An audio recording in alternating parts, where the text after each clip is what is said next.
Hi எல்லோருக்கும் வணக்கம். Welcome to Vijith views. அந்த வீடியோவில் நம்ம த 50 ரியாலிட்டி ஷோவுடைய 6வது நாளுக்கான எபிசோட் ரிவ்யூ இந்த வீடியோவில் நம்ம டிஸ்கஸ் பண்ண போகிறோம். அது மட்டும் இல்லாமல் Bigg Boss season 9 Tamil contestants பற்றின ஒரு அப்டேட் வீடியோவாகவும் இது வந்து இருக்க போகுது. ஸோ வீடியோக்குள்ளே போகிறதுக்கு முன்னாடி நம்ம சேனலுக்கு புதுசாக இருந்தீங்க இல்லை சப்ஸ்கிரைப் பண்ணாமல் இருந்தீங்கன்னா கண்டிப்பாக சப்ஸ்கிரைப் பண்ணிக்கோங்க.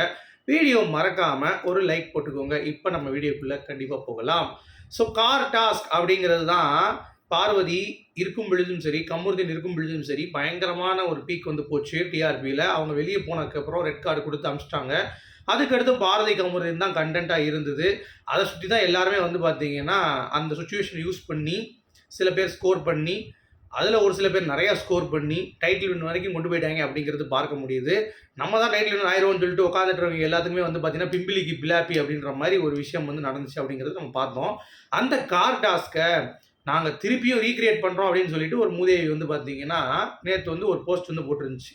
அதாவது எல்லாரும் வந்திருக்காங்க, அதில் கமருதீன் வந்து லாஸ்ட்டாக உட்காந்துருக்காரு, மிச்சம் எல்லாம் வினோத் வந்து முன்னாடி உட்காந்துருக்காரு. ஏதோ ஒரு ஷோக்கு வந்து ஷூட் போயிருக்காங்க, ஸ்டார்ட் மியூசிக் ஏதோ ஒரு ஷோக்கு போயிருக்காங்க. ஸோ அப்போ வந்து அரோரா வந்து உட்காந்துட்டு இருக்கா, அப்புறம் வியானா இருக்கா, திவ்யா கணேஷ், பக்கத்தில் கமருதீன் 4 பேர் அங்கிட்டு. முன்னாடி வந்து பார்த்தீங்க அப்படின்னா சபரி இந்த சைடு உட்காந்துருக்காப்புல, இந்த சைடு வந்து பார்த்தீங்கன்னா நம்ம கானாவினத்தை உட்காந்துருக்காப்புல. அப்போ சபரி வந்து ஐயோ கார் டாஸ்கா திருப்பியும் ஐயோ அப்படின்றான். அப்போ கமருதீனுடைய மூஞ்சி வந்து பார்த்தீங்கன்னா கொஞ்சம் அப்படியே ஒரு மாதிரி ஆயிடுச்சு, ஒரு பாடி போயிடுச்சு அப்படிங்கிறது தான். அதாவது இந்த சபரி முழிச்சிட்டு இருக்கிறவனுக்கு வந்து பார்த்தீங்கன்னா விக்ரம் வந்து கனிக்கிட்ட பேசிகிட்டு இருக்கும்போது பின்னாடி உட்காந்து வாயை பிதுக்கிட்டு இருப்பான். அது மட்டும்தான் அவனுக்கு ட்ரெண்டிங்கு அப்படிங்கிறது ஒரு பக்கம். வேறு எதுவும் வந்து அவன் ஃப்ரூட்ஃபுல்லாக செஞ்சானா கேட்டிங்கன்னா அந்த பிக் பாஸ் வீட்டில் கண்டென்ட் வைஸ் வந்து ஒரு வெங்காயமும் கிளிக்கலை, வெங்காயத்தை மட்டும்தான் வளர்த்து கிடந்தான். அவன் ஒன்றுமே கிடையாது. கமருதீனாச்சும் அவன் ரியலாக இருந்தான், அவன் வந்து தப்பாக இருந்தாலும் சரி, அவன் தப்பு பண்ணியிருந்தாலும் சரி, அவன் ரியலாக நடிக்காமல் இருந்தான். இவெல்லாம் வந்து ஒரு ஃபேக்கான ஒரு நடிப்பு கிறுக்கைங்களை தாண்டி, நடிப்பு அரகைங்களை தாண்டி ஒரு கேடுகட்ட ஒரு ஜீவன் அப்படிங்கிறது பார்க்க முடிஞ்சிச்சு. ஒரு கவுண்டர் இல்லை ஒரு தடவை வந்து சொல்கிறேன் அப்படின்றதுக்காக கேவலமாக ஒரு விஷயம், அதாவது அது அவ்வளோ ட்ராமா வந்து உருவாக்கியிருக்கு கமருதீன் பார்வதி லைஃப்பில் அப்படிங்கிறது எனக்கு தெரிஞ்சு தான் செஞ்சேன். கரெக்டாக அப்படி தெரிஞ்சும் நீ வந்து பார்த்தனா அதை திருப்பி வந்து ரீக்ரியேட் பண்ணுறேன், ஐயோ திருப்பி காட்டாஸ்க்கு அப்படின்னே உள்ள அந்த பிடி வயலாக வந்து பார்த்தீங்கன்னா காட்டாஸ்க்கு அப்படிங்குது. இன்னொரு அரோரா வந்து பார்த்தீங்கன்னா பதறிட்டு இருக்கு. என்ன இப்போ உனக்கு அதை வச்சு உள்ளே ஸ்கோர் பண்ணிட்டீங்க, நீங்கள் கேவலமாக நடிச்சிட்டீங்க சரியா. அதை சாண்ட்ரா வந்து போட்டு உடச்சிட்டா. ஏமா எனக்கு காலை மிதிச்சு என்னை தள்ளி விடும்போது எந்த முதலையும் வரல, அதுக்காக வந்து கரெக்டாக யூஸ் பண்ணுறேன்ற பேரில் வந்து பார்த்தீங்கன்னா கீழே விழுந்து எனக்கு ஃபிக்ஸ் வந்த பிறகு தான் வந்தானுங்க, விட்டா செத்து பாடியாமல் தான் தூக்குறதுக்கு 4 பேர் வந்த மாதிரி வந்தாங்கன்ற மாதிரி ஓப்பனாக வந்து பார்த்தீங்கன்னா உடச்சி விட்டாங்க சாண்ட்ரா. இவங்களோட நடிப்பெல்லாம் வந்து வெளுத்து வாங்கிடுச்சு. ஏன் கார்லேருந்து யாரும் இறங்கல, எனக்கு மனிதாயமானம் இல்லைன்னு சொல்லி ஓப்பனாக வந்து ஸ்டாம்ப் பண்ணி அடிச்சிட்டா. அதில் பாரதி கமருதீன் நான் கேம் வந்து எதுவும் இறங்க மாட்டேன், எனக்கு கேமாக தான் நான் பார்த்தேன் சொல்லி அவங்க ஸ்டாண்டை சொல்லிட்டாங்க. இவங்க தான் ஹியூமனிட்டி, ஒருத்தவங்களுக்கு கஷ்டப்பட நாங்கள் இருப்போம், ஒருத்தவங்களுக்கு எது பண்ணாலும் நாங்கள் வந்து தாங்கிக்க மாட்டோம் அப்படின்ற மாதிரி சொன்னவங்க எல்லாருமே காருக்குள்ளே உட்காந்து மிச்சம் தின்னு இருந்தாங்க அப்படிங்கிறது தான் மாயிட்டு. இதில் வந்து இந்த பிடி வந்து பார்த்தீங்கன்னா நான் வந்து போயிட்டு பேசுவேன் அட்ரஸ் பண்ணுவேன்னு சொல்லிட்டு ஒழுக்கவி அப்படின்ற மாதிரி கத்தி கிடந்தா உள்ளே உட்காந்து அப்படிங்கிறது பார்க்க முடிஞ்சிச்சு. அதை திருப்பி நீ இதை கொண்டு வந்து ரீக்ரியேட் பண்ணி அதை அவனுக்கு ஒரு ட்ராமா ஏற்படுத்தி கமருதீன் வந்து பார்த்தீங்கன்னா நேற்று வந்து அவர் ஃப்ரெண்டு கிட்ட ரொம்ப வருத்தப்பட்டு பேசியிருக்காப்புல. பார்வதியும் வந்து இப்போ ரீசெண்டாக நீங்கள் பார்த்துருந்தீங்கன்னா தெரியும், பார்வதி கமருதீன் ஏதோ சின்ன ஒரு ஃபைட் போல தெரியுது. ஆனால் 2 பேர் வந்து பேசாமல் இருக்காங்க. பிக் பாஸ் வீட்டில் பேசாமல் இருப்பாங்கல்ல, அந்த மாதிரி 2 பேர் பேசாமல் இருக்காங்க அப்படின்ற ஒரு தகவலும் வந்து வருது. ஸோ இதெல்லாம் வச்சு பார்க்கும்போது அதை யூஸ் பண்ணி இந்த அரோரா வந்து முதல் திருப்பி உள்ளே போய் கொக்கி போட போதா அப்படிங்கிறது நமக்கு தெரியல. என்னடா இது வெளியே வந்த பிறகு இவங்க தொல்லை தாங்க முடியலையே, சீசன் வந்து ரொம்ப ஒர்ஸ்ட்டாக போயிட்டு இருக்கு அப்படிங்கிறது பார்க்க முடிஞ்சு. நீங்கள் என்ன சொல்லிக்கிறீங்க அப்படிங்கிறத கண்டிப்பாக சொல்லுங்கள் சரியா. இது ஒரு பக்கம். இன்னொரு பக்கம் வந்து பார்த்தீங்கன்னா சபரியை வந்து நீக்கணும் இந்த வீடியோன்னு சொல்லிட்டு பயங்கரமாக வந்து ப்ரெஷர். உடனே சபரி வந்து பார்த்தீங்கன்னா உடனே சரி ரைட்டுன்னு சொல்லிட்டு நான் வந்து நீக்கிறேன்னு சொல்லி நீக்கிட்டேன் சரியா. அவ்வளோதான். ஏன்னா அவனுக்கு தெரியும் குற்ற உணர்ச்சி இது, ஏன்னா திருப்பி இதை வந்து நம்ம காயப்படுத்த வேண்டாம் அப்படின்ற மாதிரி மக்கள் வந்து பார்த்தீங்கன்னா சொல்ல அவன் வந்து எடுத்துக்கிட்டான். That's good of Sabari. But அதை நீ பண்ணிடக்கூடாது அப்படிங்கிறது தான் பாயிண்ட்டு. இதில் இந்த கானா வினோத்துக்கு அதை கூட புரிஞ்சிக்காம அவரும் வந்து இதை ஃபன் பண்ணது அப்படிங்கிறது நம்மளால் ஏற்றுக்கொள்ள முடியவில்லை. ஸோ நீங்கள் இதை எப்படி பார்க்குறீங்க அப்படிங்கிறத சொல்லுங்கள். அது மட்டும் இல்லாமல் கானா வினோத்துக்கும் சாண்ட்ராகும் வெளியே வந்த பிறகு வாய்ப்புகள் அப்படிங்கிறது ரொம்ப ரொம்ப குவிய தொடங்கியிருக்கு அப்படிங்கிறது எத்தனை பேர் வந்து உணர்றீங்க. ஏன்னா கானா வினோத் டெய்லியும் வந்து பார்த்தீங்கன்னா எங்கேயாவது கிளம்புறேன் அப்படின்ற மாதிரி கிளம்பி அவர் வந்து அவருடைய வேலையை பார்த்துட்டு இருக்கார். லைக் காலேஜுக்கு போகிறதா இருக்கட்டும், பாட்டு பாடுறதா இருக்கட்டும், ஏரியாவில் போய் பாட்டு போடுறதா இருக்கட்டும், மாதிரி பயங்கர பிஸி. அதுக்கடுத்து பிஸியாக இருக்கக்கூடிய ஆள் தெரியுமா, நீங்கள் சொல்லுவோம் திவ்யா கணேஷா, பீடியா இல்லை, அப்போ வேறு யார் அருவரியாவா இல்லை, அப்போ வேறு யார் சபரிநாதனா இல்லை, விக்கல்ஸா இல்லை, வேறு யார் சேண்ட்ரா, என்னைய சொல்கிறேன் அப்படின்றீங்க. ஆமாங்க, சாண்ட்ரா டெய்லி வந்து ஏதாவது வந்து போயிட்டே இருக்காங்க அப்படிங்கிறது பார்க்க முடியுது. ஒன்று காலேஜ் ஈவெண்ட்டுக்கு போகிறாங்க, அட் த சேம் டைம் வந்து இன்டர்வியூஸ் போகிறாங்க, பேக் டு பேக் வந்து அவங்களுடைய பட பூஜைக்கு வந்து போயிருந்தாங்க Prajan. So full and full big boss வெளியே வந்து யூட்டிலைஸ் பண்ணுறது நிஜமாவே பேப்பர் ரவுடியும் அவங்களுடைய ஒய்ஃபும் தான் அப்படிங்கிறதுல எந்த ஒரு மாற்று கருத்தும் இல்லை. ஸோ பயங்கர ட்ரெண்டிங்காகவும் வந்து அவங்களுடைய பேர் வந்து அடிபட்டுக்கிட்டே இருக்குது அப்படிங்கிறது தான். என்னப்பா பிஆரே இல்லைன்றீங்க, உங்களை பற்றி யாரும் திடீர்னு கூப்பிட்றாங்க, அப்போ சும்மா ஒரு மாதத்துக்கு ஒரு பிஆரை போட்டிங்களோ ஆஃப்டர் பிக் பாஸ் அப்படின்ற மாதிரி ஒரு டவுட் வந்து வருது.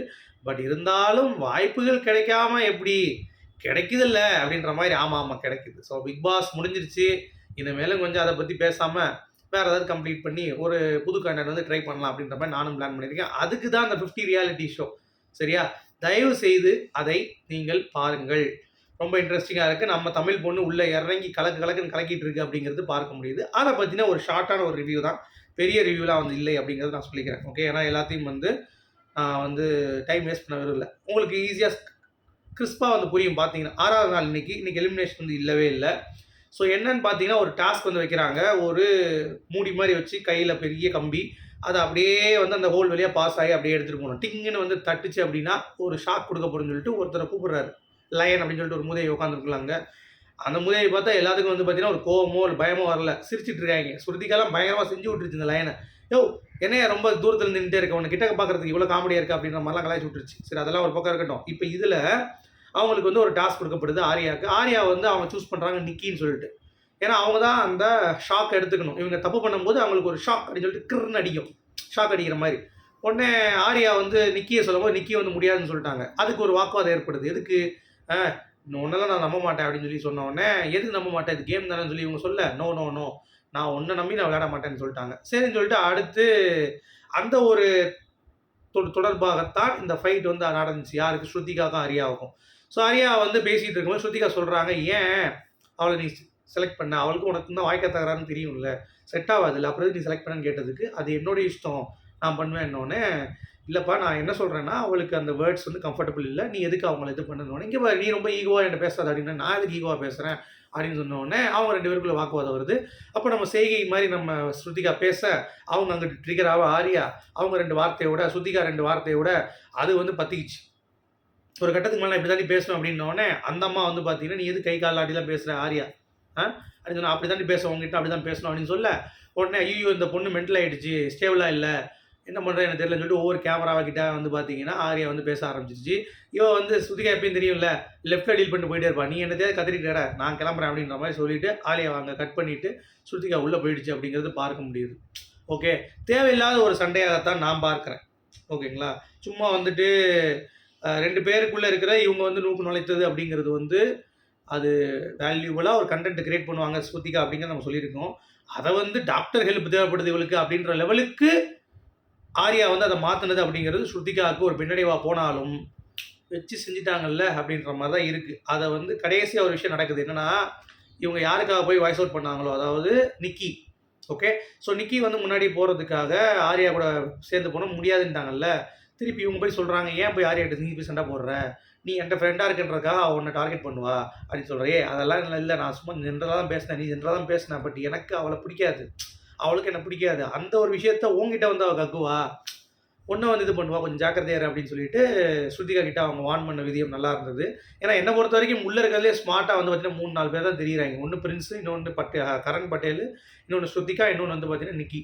ஓகே, இது யாருமே எனக்கு பெருசாக வந்து தெரியல அப்படிங்கிறது பார்க்க முடியுது. ஸோ இதுதான் எலிமினேஷன் இன்னைக்கு வந்து நடக்கலை அப்படிங்கிறது தான். சரி, அப்போ அந்த டாஸ்க் யார் பண்ணா? நிக்கியும் பண்ணல அப்படின்னு சொன்னால், நிக்கிக்கு பதிலாக வந்து பார்த்தீங்கன்னா ஃபயஸும் ரிதியும் பண்ணுறாங்க. ஃபயர்ஸ் வந்து செம்ம டஃப் கொடுக்குறாப்புல, ஆனால் கடைசியாக முடிச்சிட்டாப்புல. ரொம்ப நேரமாக அந்த டாஸ்க் வந்து போயிட்டு இருந்துச்சு அப்படிங்கிறது தான். ஸோ 50,000 வந்து ஜெயிச்சு இது பண்ணிட்டாங்க. நடுவில் 2-3 இடத்துல டச் பண்ணார். டச் பண்ண திருப்பி ஆரம்பிக்கணும். டச் பண்ணுற இடத்துல ரிதிக்கு வந்து பார்த்தீங்கன்னா ஷாக் அடிக்கும். அதுதான் வந்து பிக் பாஸ் கொடுத்த, அந்த பிக் பாஸ்னே வருது பாருங்கள், அந்த லைன் கொடுத்த ஒரு டாஸ்க்கு. ஸோ அதை முடிச்சிட்டாங்க அப்படிங்கிறது பார்க்க முடியுது. அந்த டாஸ்க்கோட மட்டும் முடியல, இந்த டாஸ்க்கை வெற்றிகரமாக முடிச்சுட்டு 50,000 ஜெயிச்சிருந்தாங்களா. அதுக்கடுத்து லைன் வந்து கார்டன் ஏரியாவில் ஒரு டாஸ்க் வைக்கிறாரு. என்னன்னா வீட்டுக்குள்ளே ஒரு 40 அலாரம் கிளாக் இருக்கும். சரியா, அதை போய் நீங்கள் எடுக்கணும்னு சொல்லிட்டாரு. அதில் ரொம்ப டஃப் பண்ணி வந்து எல்லாருமே வந்து 2-2 தான் போகணும். 20 நிமிஷம் தான் டைமு, 20 மினிட்ஸ் டைமுக்குள்ளே நீங்கள் 40 எடுக்கணும். அப்படிங்கிறப்ப எல்லாரும் போய் நல்லா போராடுறாங்க. அதில் வந்து எனக்கு தெரிஞ்சு 25 கிட்ட எடுக்கிறாங்கன்னு நினைக்கிறேன். ஸோ 1,35,000 ரூபாய் வந்து அதுலேருந்து சம்பாதிக்கிறாங்க. அதுலேயும் வந்து ஸ்ருதிகாவால் எடுக்க முடியல. மனிஷாவும் ஸ்ருதிகாவும் உள்ளே போகிறாங்க, அவங்களுக்கு கொடுக்க அந்த 2 பேர் அதை எடுக்க முடியல. இன்னொரு பக்கம் ரஜத்தும் சகத்தும் போகிறாங்க. ரஜத்தால் எடுக்க முடியல, அந்த 1 நிமிஷத்துக்குள்ள தான் போனாங்க லாஸ்ட்டு. பட் சகத் வந்து பார்த்தீங்கன்னா எடுத்து முடிச்சிட்டாங்க. ஸோ அந்த மாதிரி 25 பேர்கிட்ட வந்து அந்த கிளாக்கை எடுத்துகிட்டு போய் கார்டன் ஏரியாவில் போய் உடைக்கணும். உடச்சா தான் உங்களுக்கு வந்து பாயிண்ட்ஸ் அப்படின்ற மாதிரி சொல்லியிருக்காங்க. ஸோ இதுதான் இது வரைக்கும் நடந்த விஷயம். இன்னைக்கு எலிமினேஷன் அப்படிங்கிறது இல்லை அப்படிங்கிறது தான். ஸோ இது வந்து கொஞ்சம் இன்ட்ரெஸ்டிங்காக இல்லை இந்த 50 ஷோ. ஆனாலும் ஒரு கேம் லவராக நீங்கள் இருந்தீங்கன்னா இந்த ஷோவை பார்க்கலாம். டிஃப்ரெண்ட் கேமோடைய கனெக்ஷனில் வருது அப்படிங்கிறத பார்க்க முடியுது. ஸோ ஃபன்னுக்கு ஸ்ருதிகாவுடைய அந்த சின்ன சில்மிஷங்கள், சின்ன விஷயங்கள் இருக்குது அப்படிங்கிறது பார்க்க முடியுது. ஸோ உங்களுடைய கருத்துக்கு சொல்லுங்கள். மீண்டும் சூப்பரான அடுத்த சந்திப்போம். அது வரைக்கும்